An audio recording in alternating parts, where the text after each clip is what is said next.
Bang ranting kita rawat jamaah, makmurkan masjid, suburkan pengajian, cerahkan umat, berdayakan masyarakat, jadikan NKRI negeri yang diberkahi.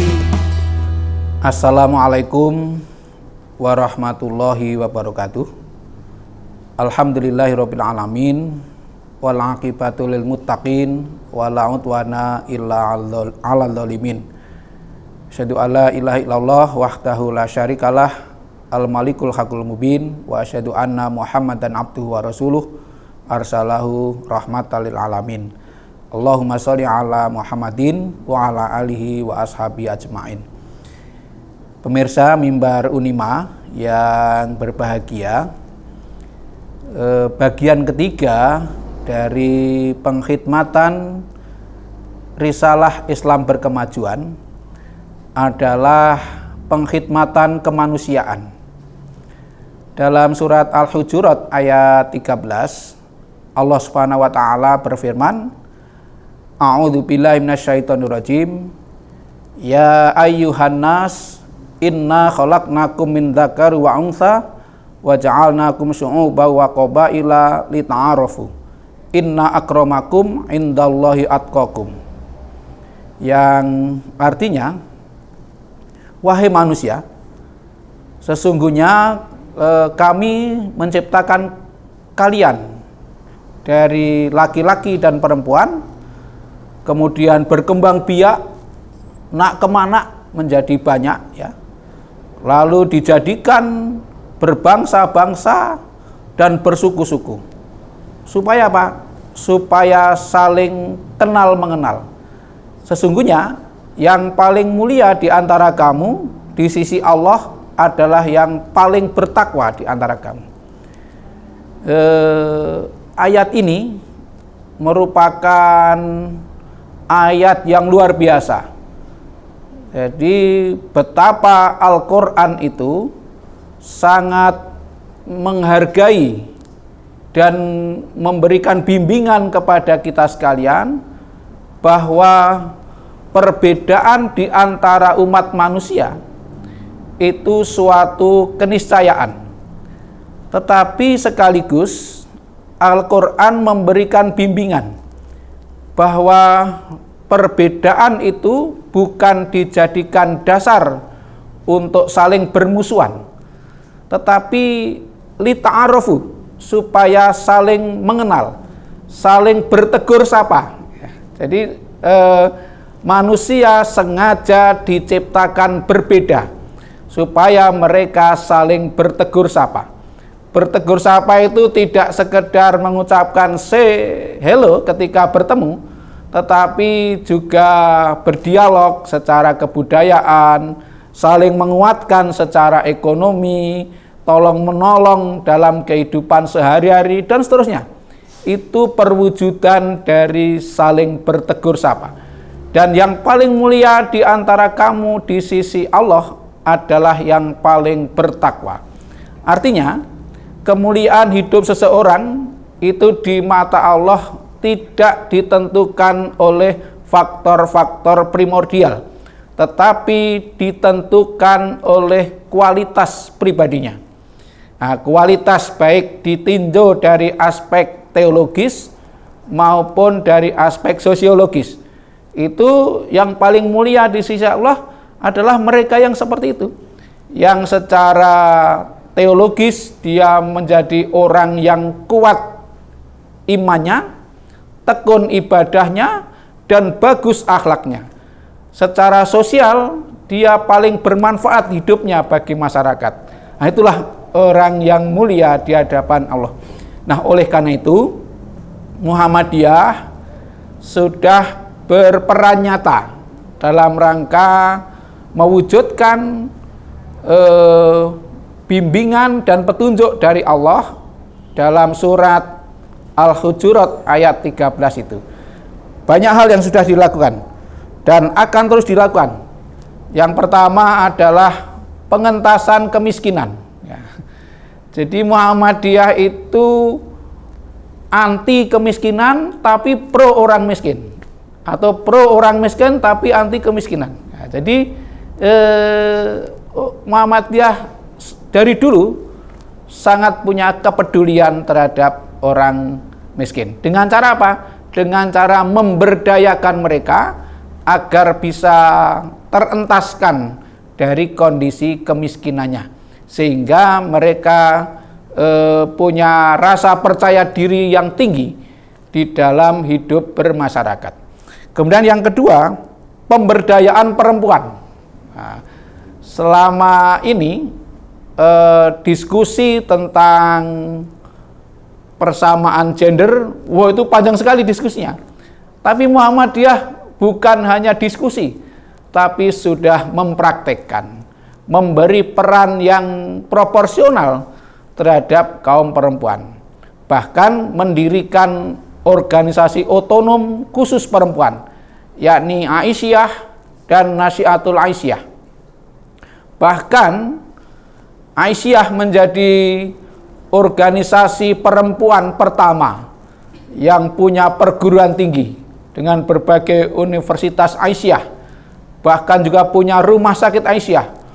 Kalau TK Aba itu sudah biasa, tetapi ini seluruh peran kemanusiaan itu juga Aisyah mengambil posisi yang strategis, ya, sehingga menjadi sangat menguatkan, menyempurnakan apa yang dilakukan oleh Persyarikatan Muhammadiyah. Jadi tentang pemberdayaan perempuan ini, Muhammadiyah bukan hanya omong kosong, tetapi sudah mempraktekkan dalam kehidupan sehari-hari. Betapa Islam itu memberikan penghargaan yang wajar dan proporsional terhadap kaum perempuan. Dan terbukti perannya juga sangat signifikan, baik di lingkungan internal Muhammadiyah maupun di lingkungan kebangsaan. Kemudian yang ketiga, pendidikan untuk semua. Nah, saya kira masyarakat dunia sudah sangat mengenal peran Muhammadiyah di bidang pendidikan. Dan dalam bidang pendidikan ini, Muhammadiyah melayani semua lapisan masyarakat, baik yang kaya, yang tidak kaya, maupun yang kesulitan dalam hidupnya. Semua dilayani oleh Muhammadiyah, baik yang beragama Islam maupun yang tidak beragama Islam. Dalam aspek pendidikan, Muhammadiyah melayani semuanya. Dan Muhammadiyah dalam melayani semua itu tidak memaksakan kehendak. Jadi meskipun sekolah di perguruan Muhammadiyah, kuliah di Universitas Muhammadiyah, mereka tidak dipaksa menjadi Muhammadiyah dan juga tidak dipaksa menjadi Islam. Meskipun ya mereka itu orang Nasrani yang kuliah di Universitas Muhammadiyah, ya lulus tetap Nasrani itu. Karena yang dipikirkan Persyarikatan Muhammadiyah adalah persoalan kemajuan pendidikan bagi semuanya. Dan Muhammadiyah melayani semua orang dalam bidang pendidikan itu sudah terbukti sejak dulu sampai sekarang dan seterusnya. Kemudian yang keempat, penguatan masyarakat. Nah, jadi dalam bentuk pemberdayaan masyarakat, baik masyarakat ketika kondisinya normal atau ketika sedang ada masalah di bidang kebencanaan. Nah, Muhammadiyah selalu mengambil peran yang signifikan di dalam membantu menyelesaikan persoalan yang dihadapi masyarakat. Dan ini menjadi karakter Muhammadiyah, karena sejak awal Muhammadiyah itu sudah mendirikan bagian PKO. PKO itu singkatannya penolong kesengsaraan umum. Dan ini dilakukan dalam berbagai jenis kegiatan, ya. Jadi intinya menolong siapa saja yang sedang dalam penderitaan.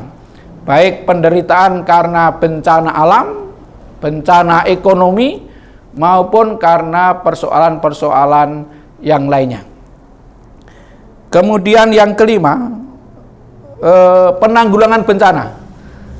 Jadi Muhammadiyah tidak hanya menolong korban bencana, tetapi juga berpartisipasi di negeri ini untuk ikut menanggulangi, mitigasi supaya potensi terjadinya bencana itu bisa dikurangi dengan berbagai kegiatan yang dilakukan oleh Majelis Lingkungan Hidup maupun dengan MDMC.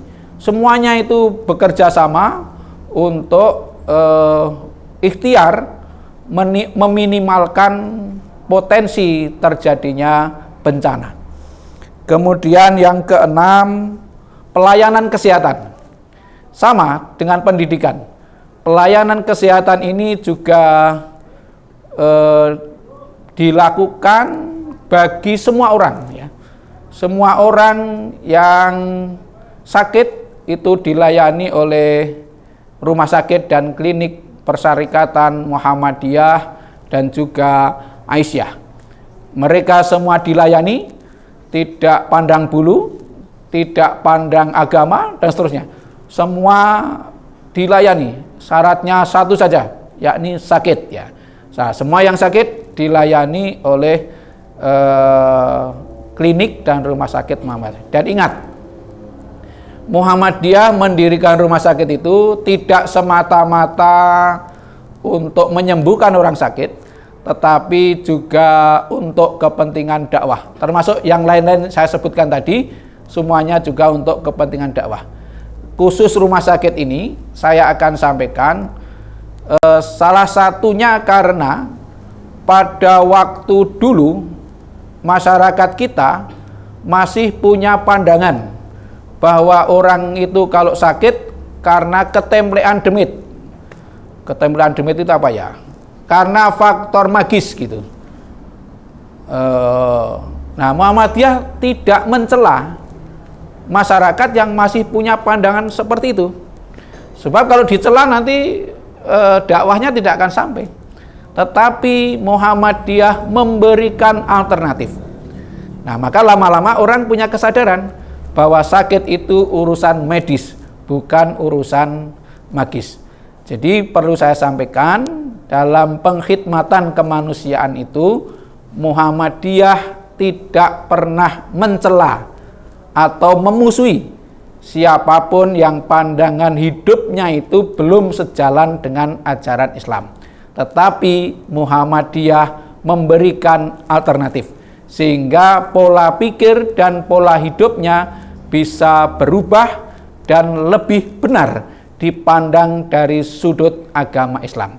Nah, marilah kita dukung terus apa yang dilakukan oleh Persyarikatan Muhammadiyah dalam rangka berkhidmat bagi kemanusiaan semesta.